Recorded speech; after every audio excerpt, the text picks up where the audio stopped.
This interview is brought to you by My Patriot Supply. Stephen King once wrote, "Panic is highly contagious, especially in situations when nothing is known and everything is in flux. The world we live in today is in flux, filled with flood of information that's often as much gossip as fact, making it hard to know what the real situation is, making it easy for people to panic and make bad decisions. The only way not to get caught up in that chaos is to have a plan, allowing you to avoid dealing with empty store shelves, long lines, and in the worst case, desperate people. So you need to use today to prepare. A great place to start is storing food in your home. I'm prepared and ordered even more recently. The experts at My Patriot Supply have told me that orders have now reached about 100 times normal volume, and they're shipping on a first-come, first-served basis. With this unprecedented emergency, orders are being delayed, sometimes 8 weeks or more. Take action so you're ready for what is coming and save $70 on a 2-week emergency food kit when you go to my special website, preparewithx22.com. Those that know what's coming are preparing for today.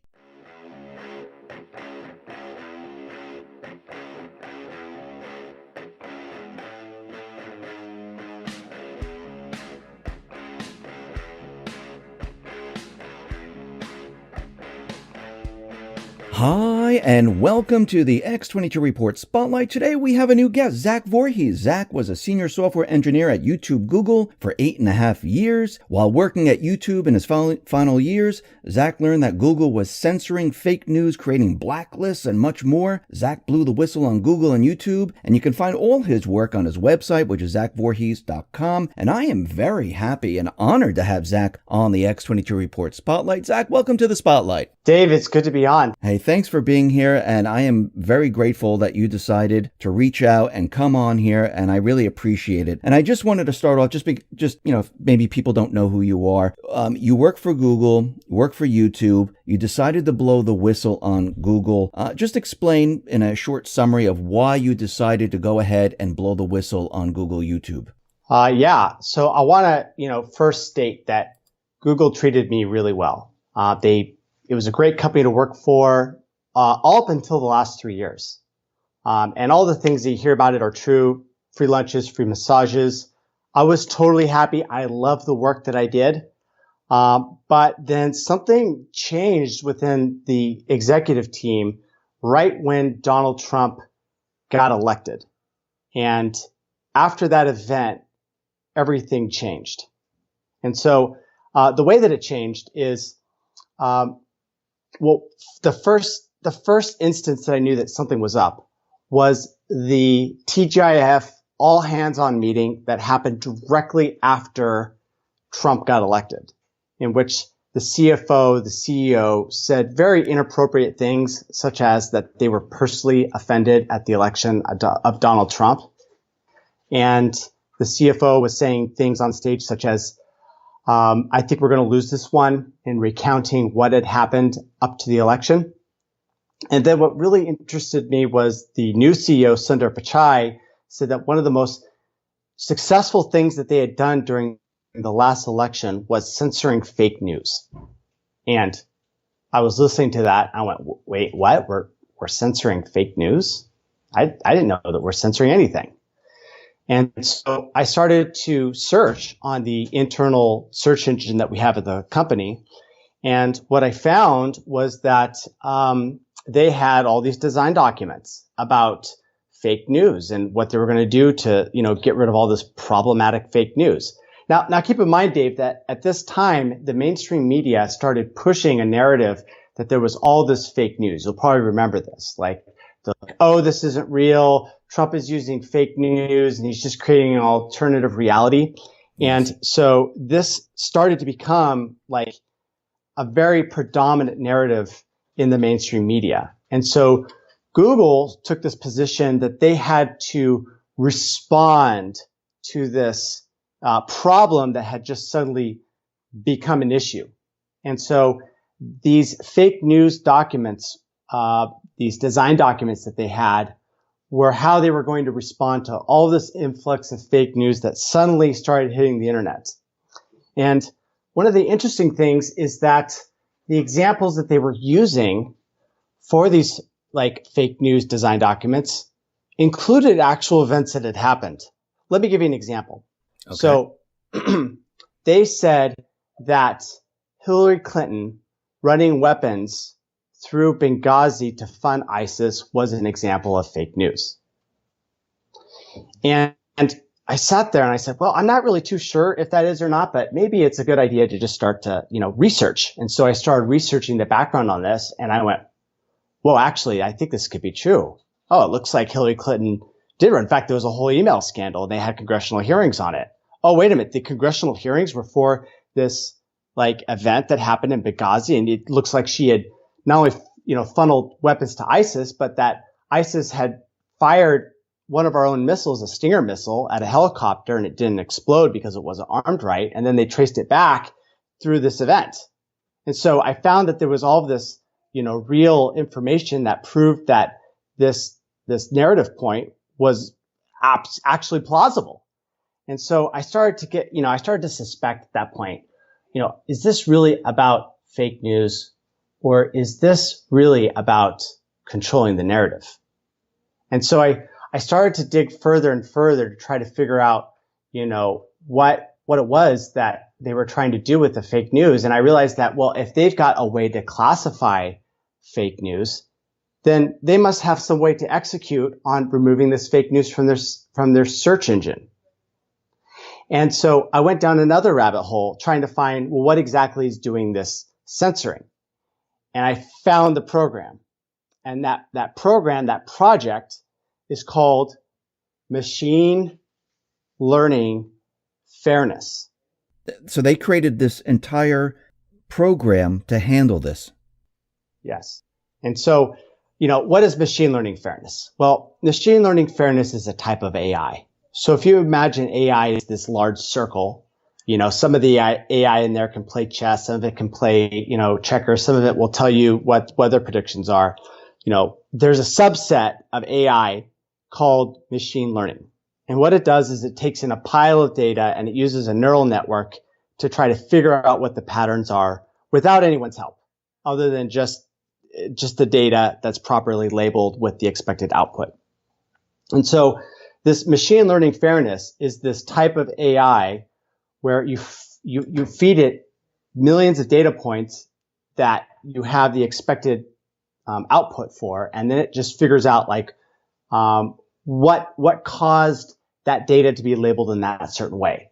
So for example, let's say that there's 1 million articles and you've got, thousands of raters that have gone through all these millions of articles and they've applied tags to it, like fake news or, not fake news, right? Or like real news. And so you've got, 1 million data points, half of them are labeled fake news, half of them are labeled real. You put this into a machine learning algorithm and it will train a new machine learning system that when you feed it novel data, it will apply those labels fake or not fake based upon the data that it was trained on.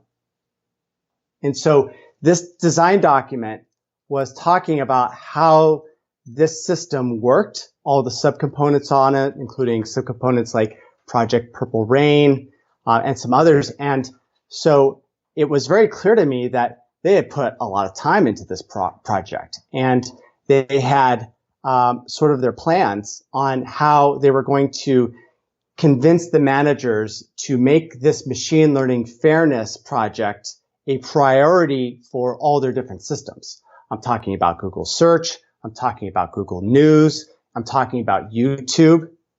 And so, I started seeing this whole design, but this was early 2017. I was like, well, there's all these plans, but I haven't really seen it alter everything. And then over the course of the rest of the year, they started executing on the plan. They started pushing into more and more projects. More and more people started to be hired for this thing. And so then I went, okay, they're exiting the planning phase and they're going into the implementation phase. And I started to get more anxious because I was trying to figure out, well, what exactly are they doing? Why are they sacrificing their mission statements of organizing the world's information and making it universally accessible by censoring everything? I kind of woke up to the full extent of Google's censorship when I saw them remove a word out of the Arabic translation dictionary in order to make a Trump tweet sound crazy. What was that word? So that word was kafefe. Huh. In May of 2017, Trump went to Saudi Arabia, and there was this event that took place and involved a sword dance. You'll probably remember it a little bit. And it had like a picture of Trump on his hand with his hands on a globe. Right. Yes, I remember that. Mm-hmm. And then after he came back from Saudi Arabia, he tweeted something like the following: "Despite the negative constant press, kafefe." And then he deleted the tweet. And then after that, I think he deleted the tweet and he said, "Can anyone figure out what kafefe means? Have fun." Well, right after that, the internet sort of figured out the puzzle. It turned out that Google Translate, when you took this word and put it into the translate.google.com and you hit translate, it auto-detected this word as being Arabic. And the English word that it spit out was "we will stand up." And so if you take this translation and you put it back with the original tweet, you get the full decode. "Despite the negative constant press, we will stand up." Now, when the internet figured this out, the New York Times decided that they were going to run an article that said that the whole internet was wrong, that kafefe actually didn't mean anything. And to do this, they got one of their previous contractors, called them up, who was, I think, an expert at one of these Ivy League universities for language in Arabic, and said, "Hey, does kafefe mean anything?" And the guy, he laughs it off. He says, "Oh, of course not. No, it's just nonsense." So the New York Times posted, "Hey, this is nonsense," on June 1st, 2017. On the same day in Google, one of the AI executives created a design document that basically stated, "Hey, the New York Times says that this word means nothing and is nonsense, but we actually translate it into something valid. So therefore, we're in the wrong." And so they edited their own databases in order to remove this word from the Arabic translation dictionary. And so that word that used to mean something now meant absolutely nothing.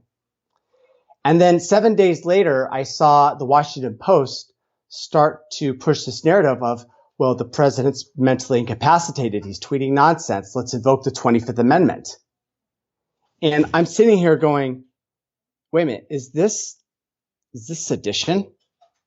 Right? Because they're actually editing words in real time in order to make the argument for the rule of a duly elected sitting president of the United States.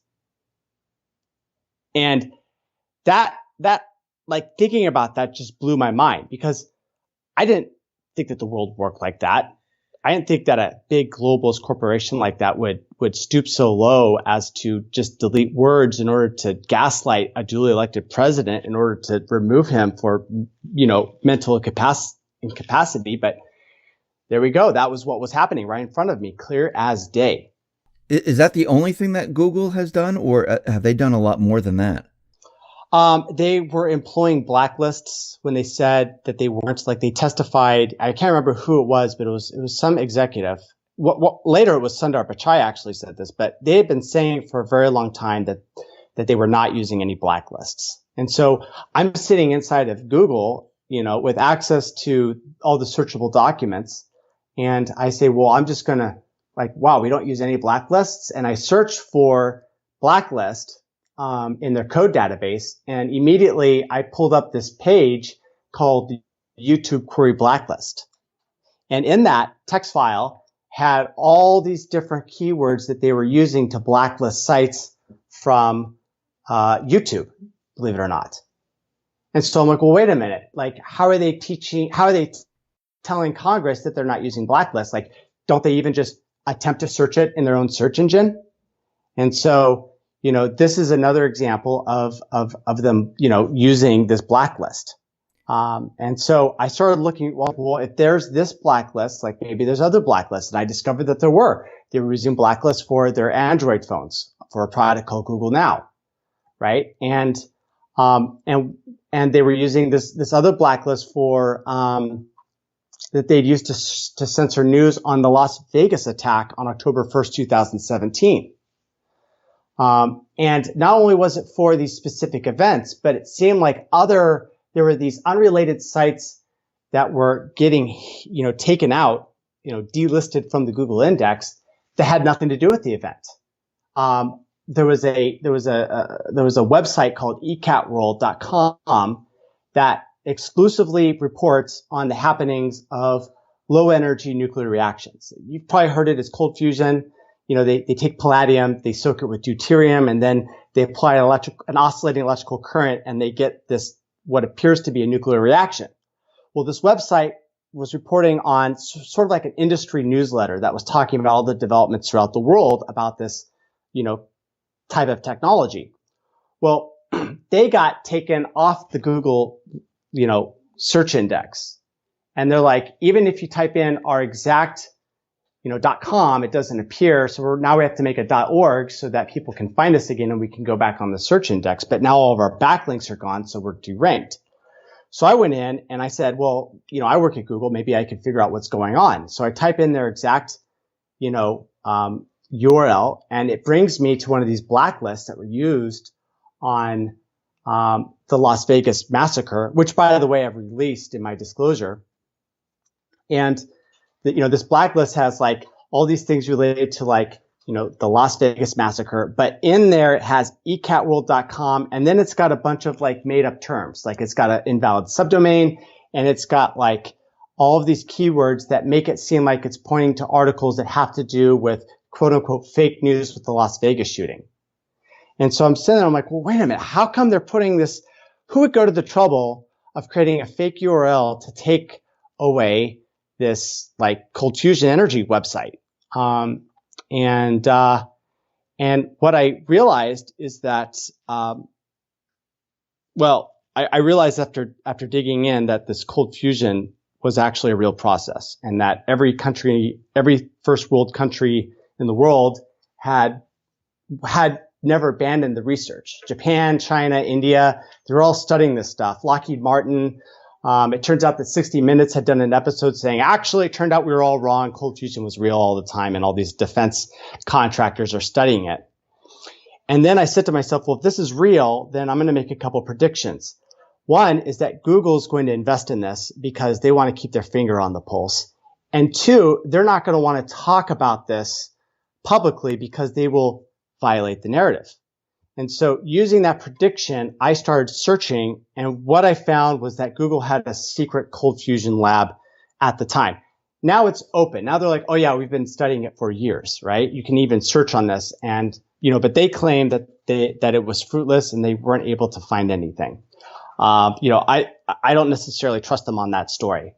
But it turns out that they had a secret cold fusion lab. They were studying it themselves, and I went, okay, well, it's clear that what we're being told, on a whole bunch of wide-ranging topics is not the same. And so I started to get more and more convinced that as the censorship was ramping up, that there wasn't really going to be a limit to it, because I was like, every single time I put a line in the sand and said, well, I don't think that Google is going to, blow past this line. They went past it, and then again, and then again, and then again. And I started thinking to myself, well, what's the ideology behind this? And then I started realizing that there's this central bank Marxist ideology, that the central bank uses in order to subvert entire nations. I listened to this amazing talk by a KGB defector by the name of Yuri Bezmenov, and he laid out this process of how the United States was going to be subverted, and he laid it out based upon his knowledge of what he had done to Pakistan under the influence of, Russia, and that, he escaped to America. Now he's telling us how it's going to happen. And I listened to the whole lecture probably about 5 times, and I went, this is exactly what's going on right now. This is a form of ideological subversion, and they're bringing Google into a weaponized state in order to overthrow the presidency. And by this time the impeachment had happened, and QAnon was coming onto the scene. And so I started to realize that we were in a full-blown war. And so, you know, at this time, I started collecting a whole bunch of documents because, you know, they were available to me as a full-time engineer, just like they were available to every other full-time engineer. I didn't really have any special access. And I realized that, you know, the people that are the operators of this have an ideology. And it's an ideology that's pushed by the mainstream media, you know, by the academics. And it's a form of collective group thought where if the priest class believes something is right, then they believe that it's going to be right. And so because they believe that they're in the right, they don't even have any idea that what they're doing is actually wrong.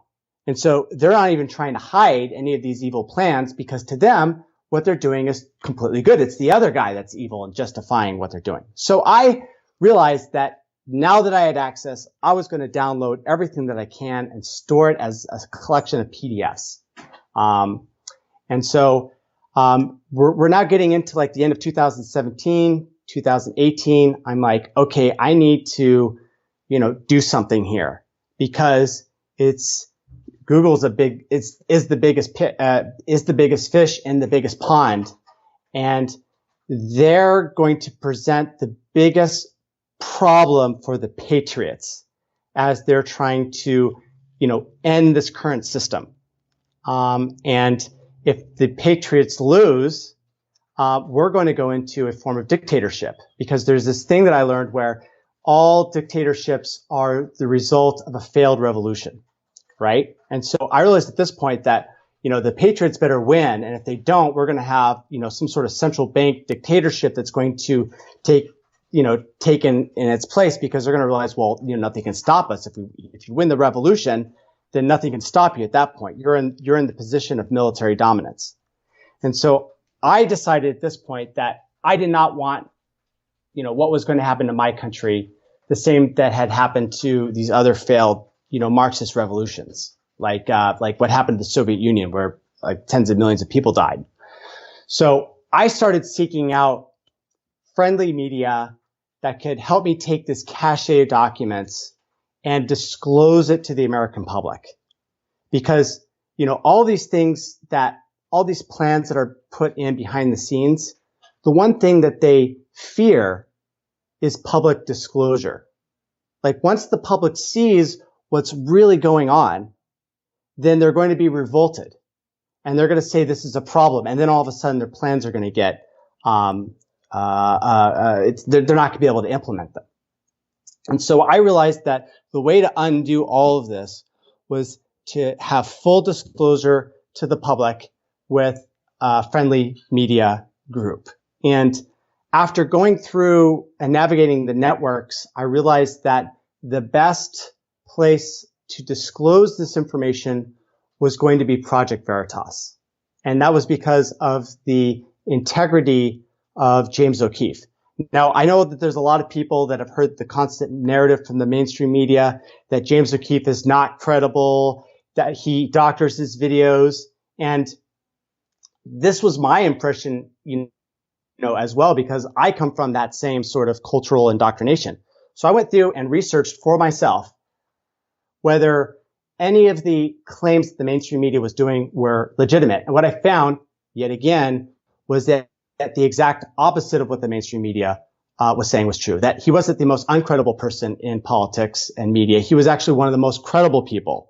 And so because of this integrity, because of the degree that the mainstream media was attacking him, I used that as a signal to say, this is the best person who I should give this information to.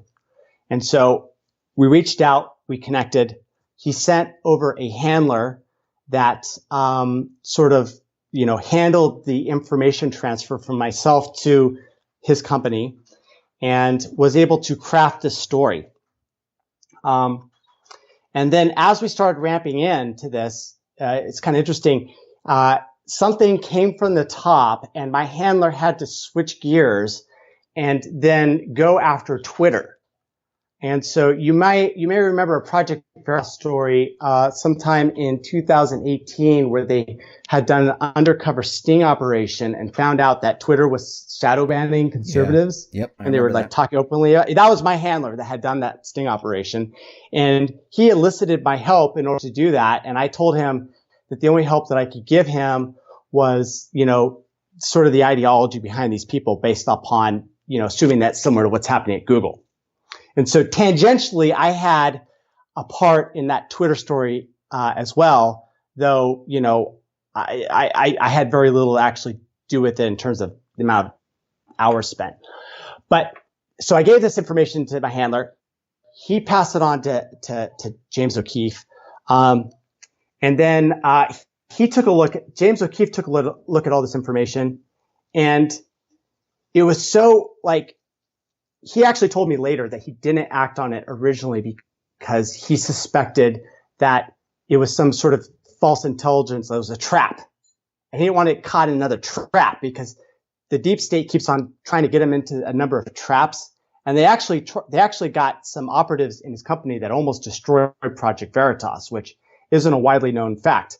And this happened in around 2018. And so he was really at this point cautious, and he's like, I don't really trust this information. It seems too crazy and out there. I think it's a trap. So he didn't act on it.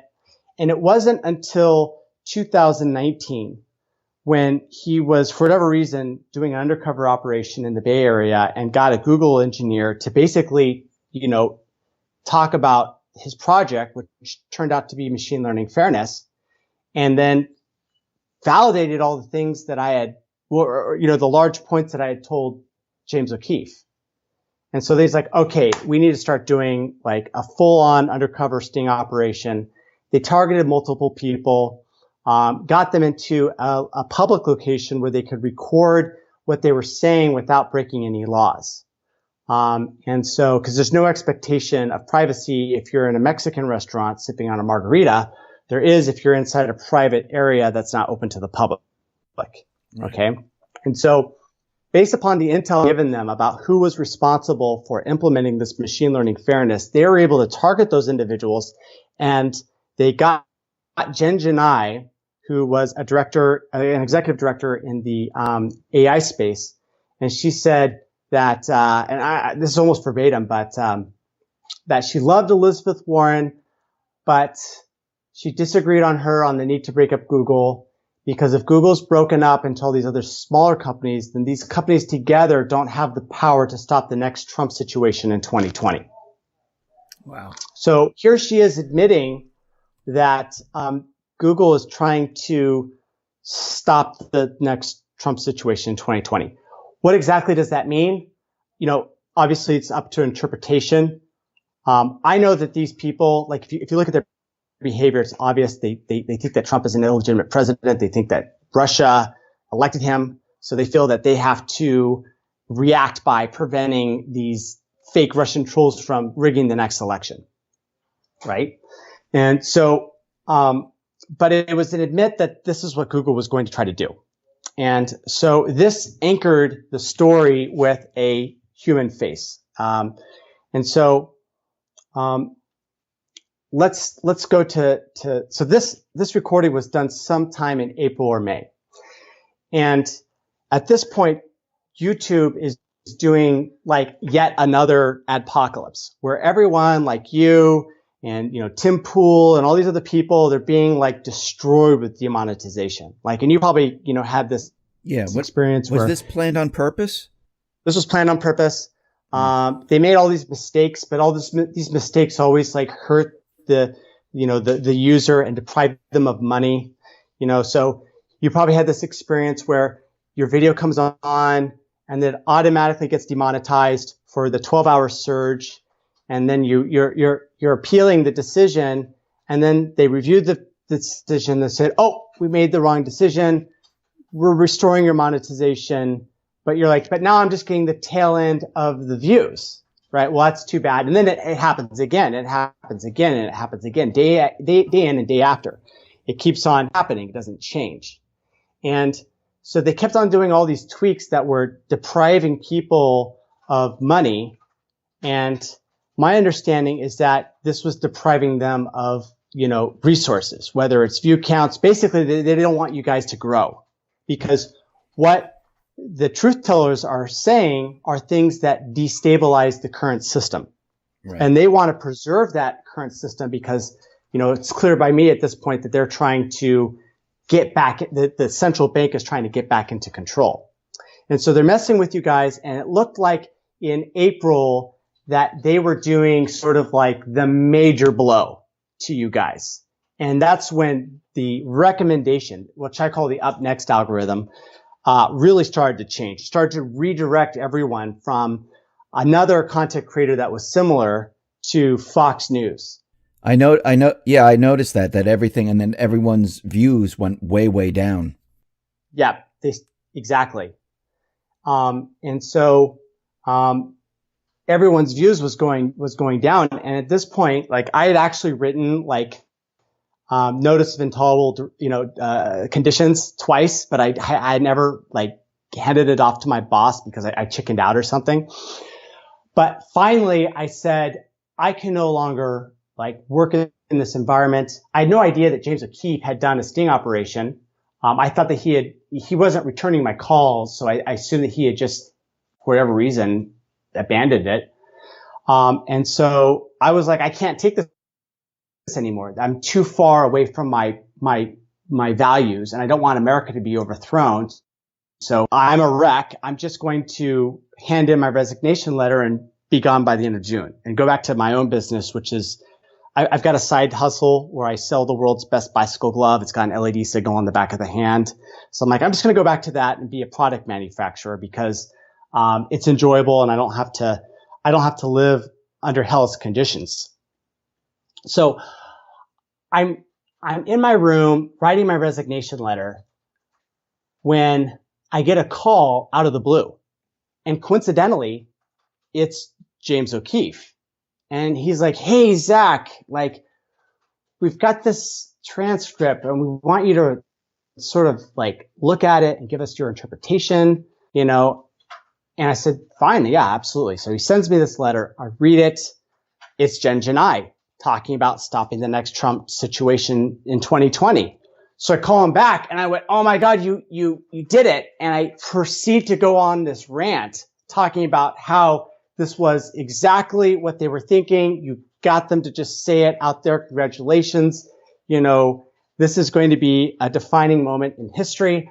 And then after I got through with the rant, they just sort of had a pause and they said, can you come to New York tomorrow and say that on camera? And I said, what a coincidence. I'm writing my resignation letter right now. And so I get off the phone. I finish it was the first resignation letter I had ever written, by the way. And it was also probably going to be the best. I was so happy, Dave, to be exiting from that situation.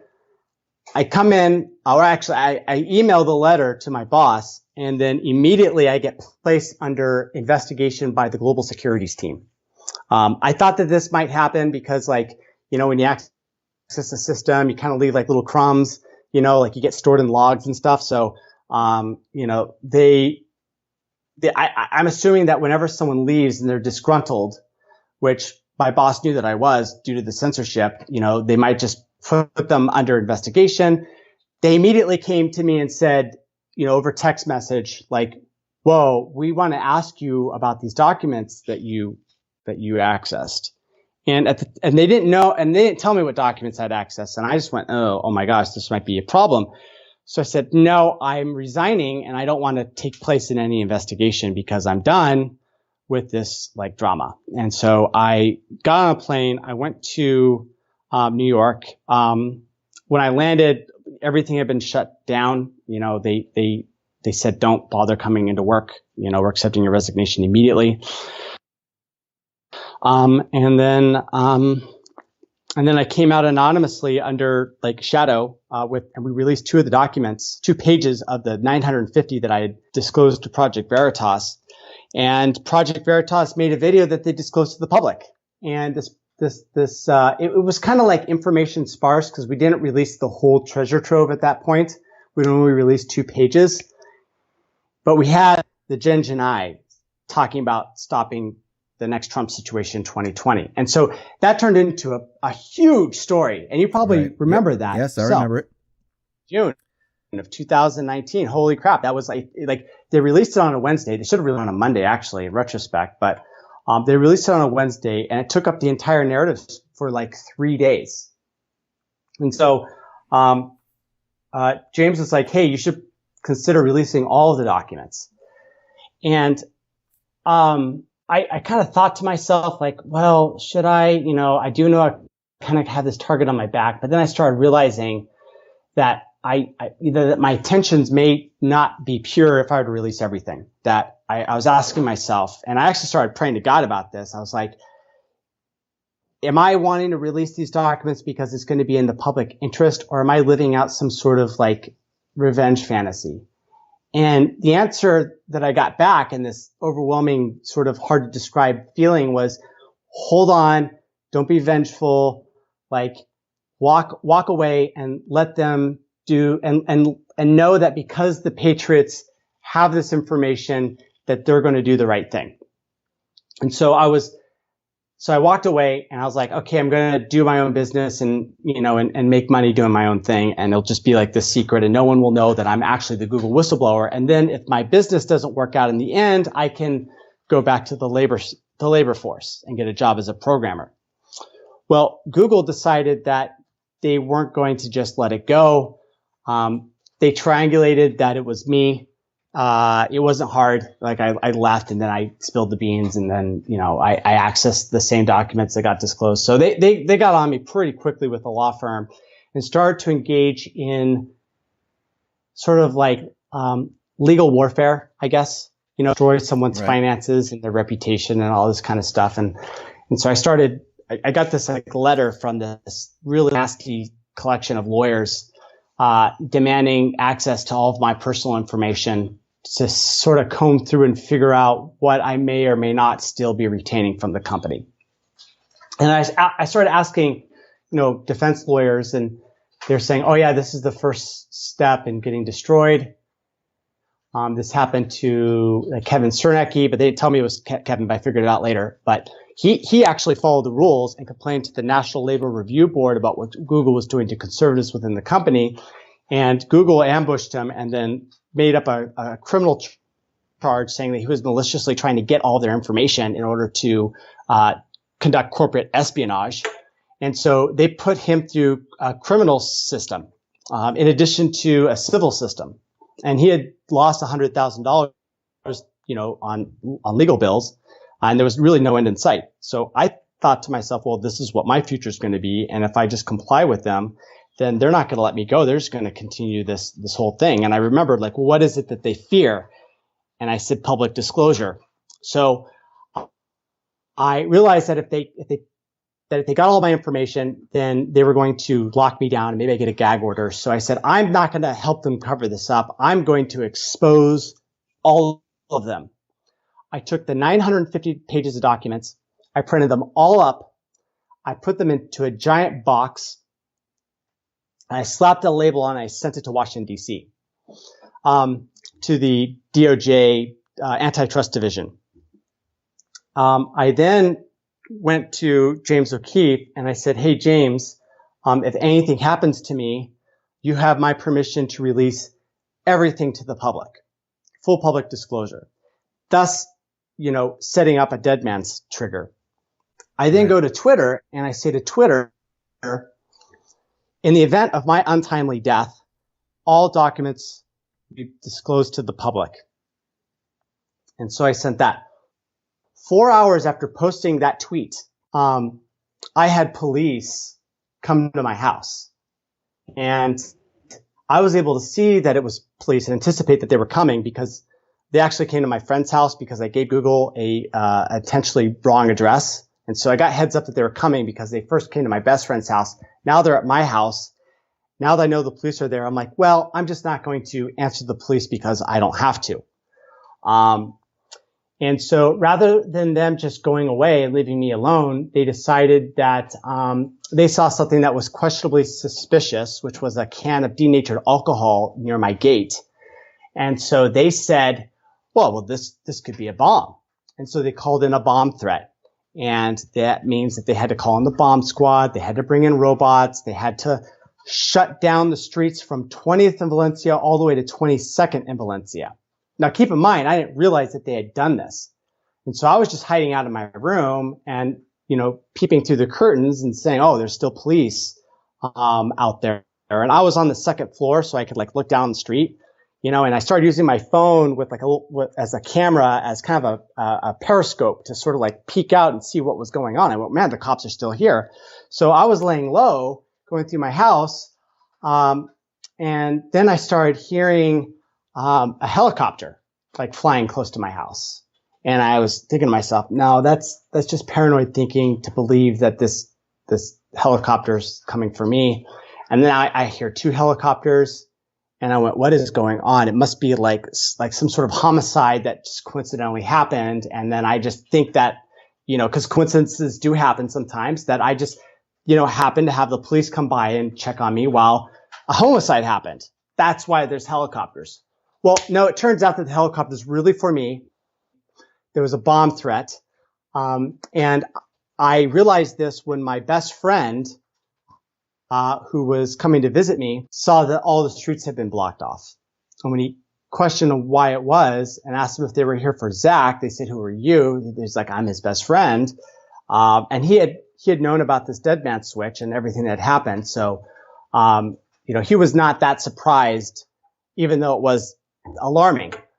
So he called me up and said, yeah, they're here for you. And so I tried not to meet with the police, but they told me that they were not going to leave, that they were going to do shifts until I got out of the house. And I started realizing that if I don't come outside, maybe they'll figure out a reason called extravagant circumstances to force their way into the house. And then maybe something bad happens to me and their cameras don't work, right? Yep. That's happened before. Yes, it has. So I thought to myself, well, if this is what's going to happen if I don't come out, then I might as well go outside, because what's outside? It's the public. What does the public have? They've got phones. They're going to be recording because this is interesting content. If there's something that happens, then there's going to be 30 different people with cell phones recording that are going to witness it, and they're going to upload it to Twitter. They're going to upload it to Facebook. They're going to have a problem. So I decided that I'm going to come out and I'm going to meet the police out in the street. And so there's video of me coming out with my hands up. There's police with rifles. When I come outside, I see that there's police stationed up on the rooftops adjacent on the other side of the street.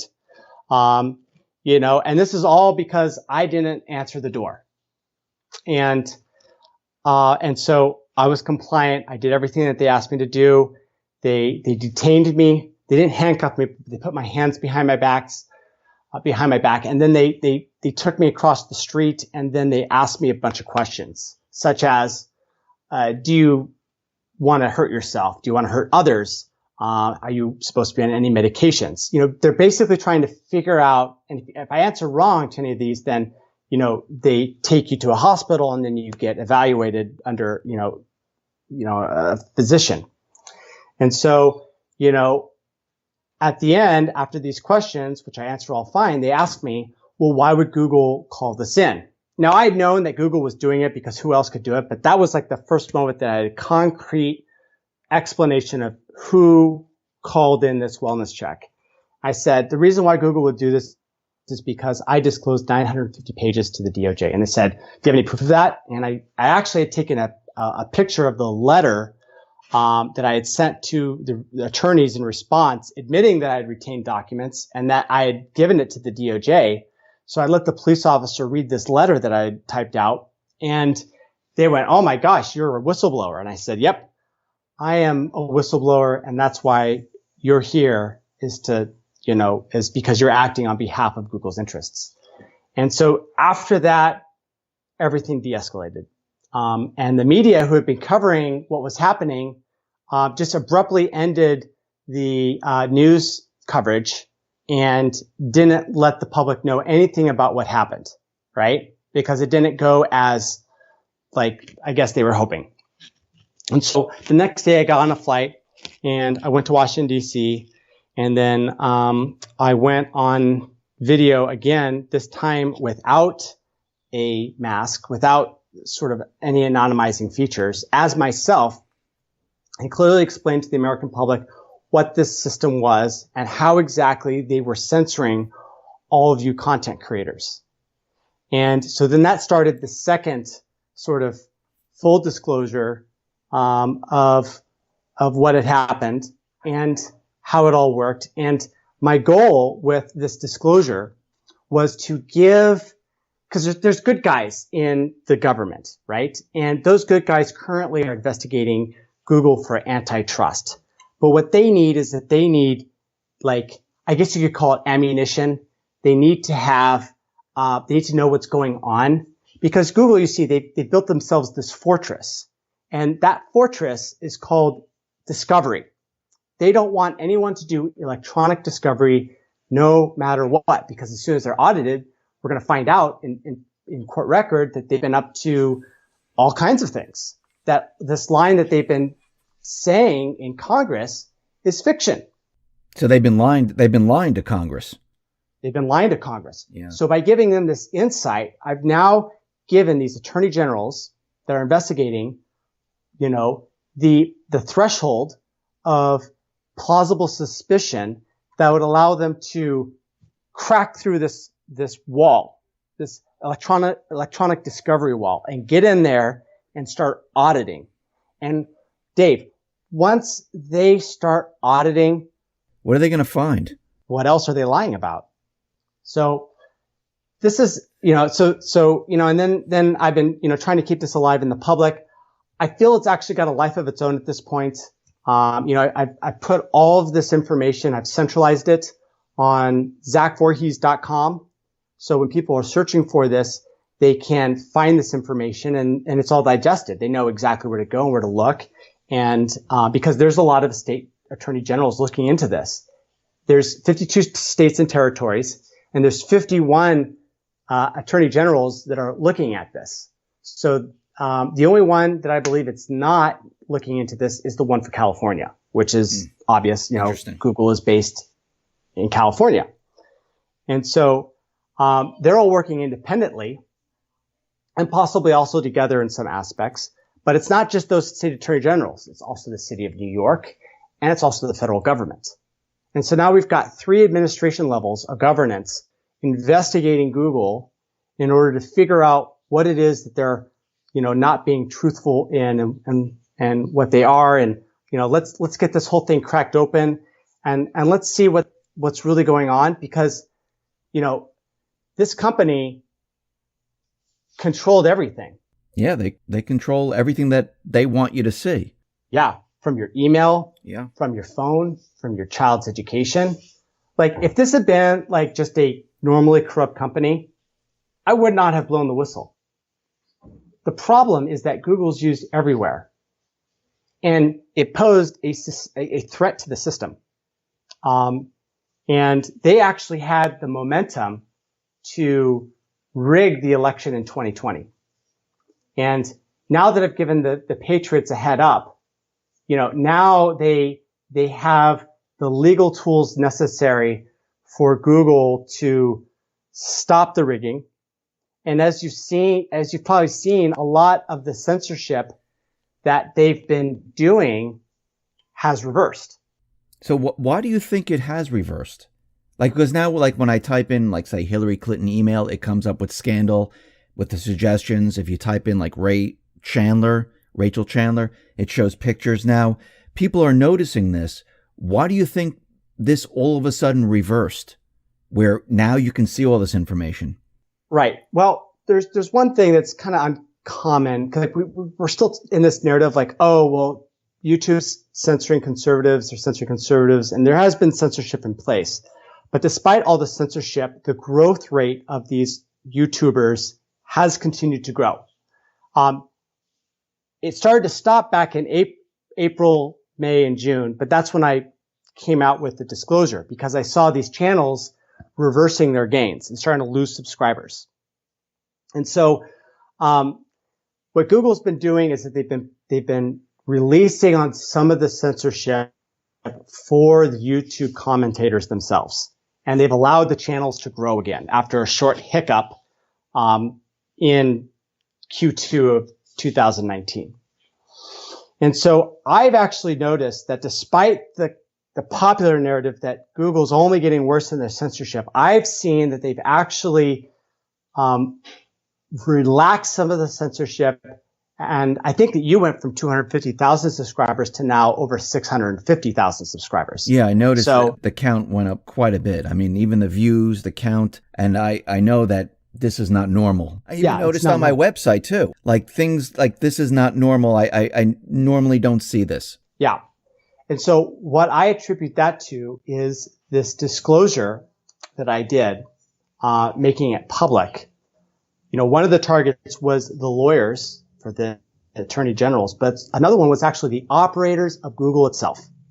Because those people, they think that they're in the right.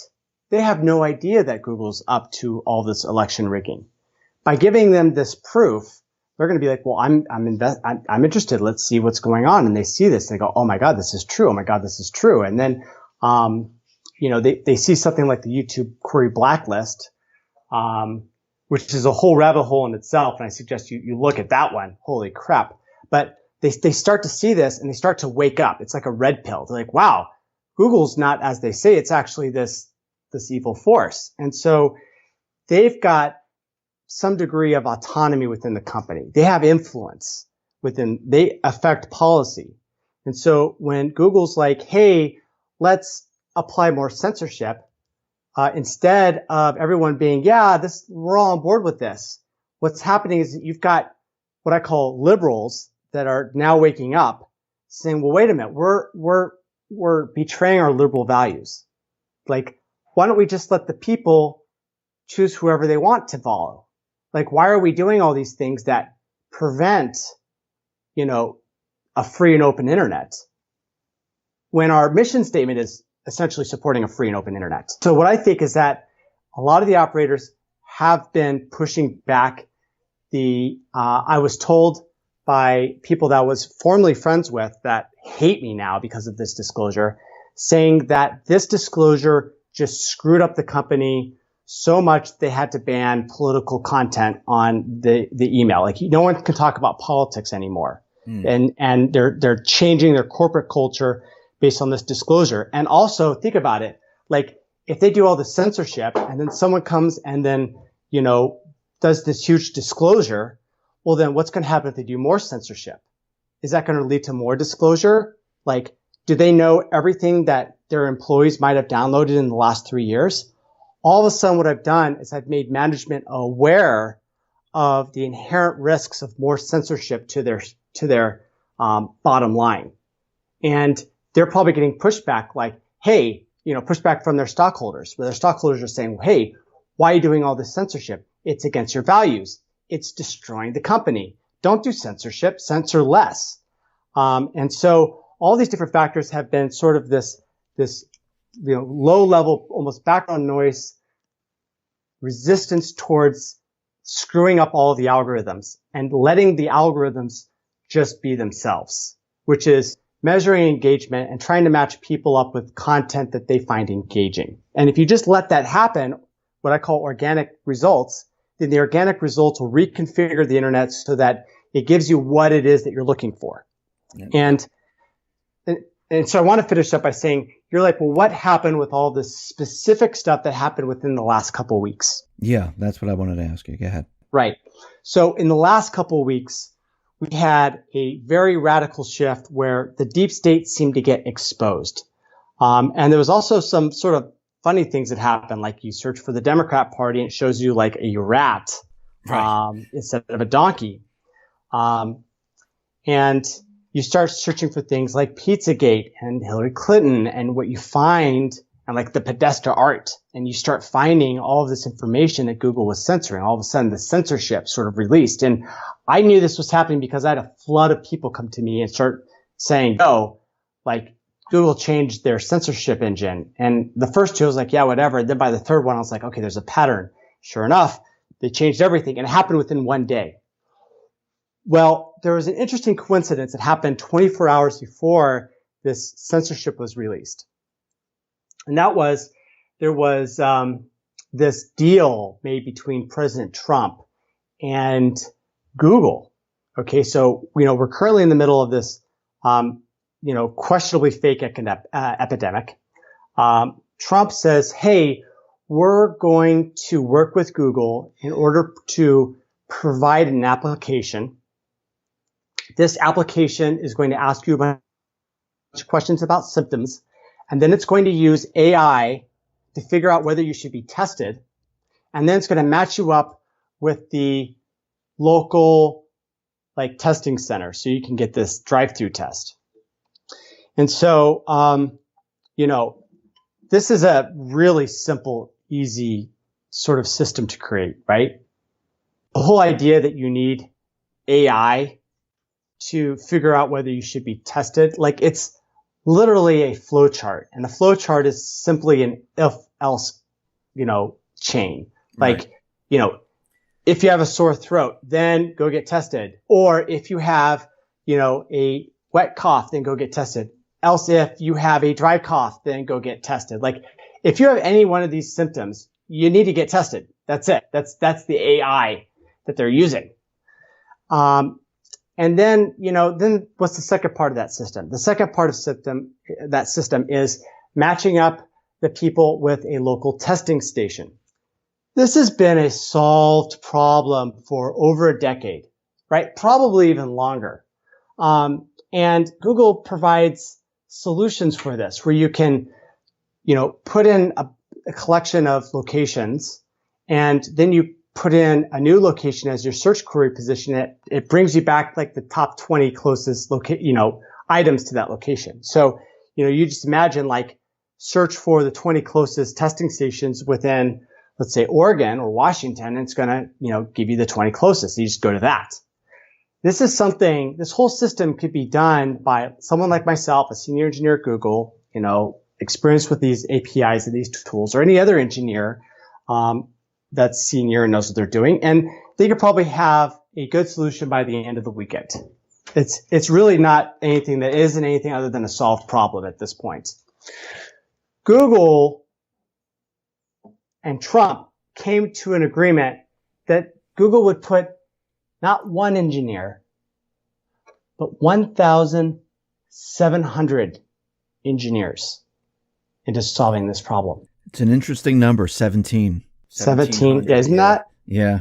So think about each one of those engineers probably takes an average salary of around $200,000. And maybe this goes on for a month. Maybe it goes on for 3 months. Maybe it goes on for 6 months, right? That's a lot of money. Why is Trump giving all this money to Google and they still haven't had it done yet? Well, right after this money gets given to Google, well, we don't really know if they have given any money. I assume that they have. Whenever they announce a deal, I assume that some sort of transaction is going through. Right. Right after this happened, that's when the censorship released. That's when people started finding out all this information that had been censored about the deep state became known. That's what I think has happened in the last week with the deep state censorship being released. So why do you think this happened at this time? Was this on purpose? Trump and the Patriots, they wanted this information to be seen? I believe so, yeah. I think that we're getting towards the final stages. I think that, I think the white hats, if you want to call them that, are in control. And, there's this old thing called carrot and stick or silver and lead. Choose silver or choose lead, right? Silver is coin or lead is a bullet. And so I believe that the Patriots are playing that carrot and stick, silver or lead sort of scenario. We're hey, Google, we want you to stop censoring. And, we've got these tools to make you comply. Or if you comply voluntarily, then we'll give you this cash payout. And I think that Google just said, well, we'll just, if we don't get a choice either way, we'll just take the cash payout. And so I think that this is what it was. It was a cash payout to let the central bank system know that at any time, the Patriots could force Google to, release the censorship and let the public be aware of what's really going on. And I think there's still more to the story that's going to play out and reveal itself. But that's as much as I can reason about why they're playing this game the way that they are right now. Yeah, I'm thinking the same way you are. I'm thinking that if everything comes to light and information comes out, and if Google was censored, people, what's the first thing they do is they go into Google, they type in, and they say, oh, look, nothing's coming up, so that can't be true. Now, if information comes out about pedophilia, about anything about Hillary Clinton or anything that you can think of, and they go onto Google and they search it and they hit results, then all of a sudden people start to research, people start to look and say, well, wait a minute, it is in Google, here it is. And they start to put all the pieces together, which helps bring all of this together. And that's my thought process right now, is why this is happening at this exact moment. That's my best guess for what's happening too. And I think that, if the search algorithms can be biased towards the central bank deep state sort of narrative, then, we are in warfare. And the Patriots could turn around and have, all of Biden's searches, return matches that have him groping these young underage girls on C-SPAN, or Project Veritas's disclosure on Bernie Sanders if he were to come back and get the nominee, or if Michelle Obama or Clinton are able to get sneak back into the ticket, then their dirty laundry will be available, and that I think that this is sort of a display of power early on while we're still in spring, and before things start to heat up in the summer. I agree. Zach, I want to thank you for coming on the X22 Report Spotlight. Once again, how can people see all your work?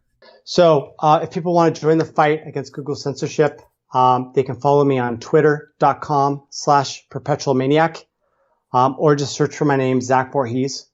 To see my disclosure, go to zachvoorhees.com, and you've got access to all 950 pages plus analysis of what Google is up to.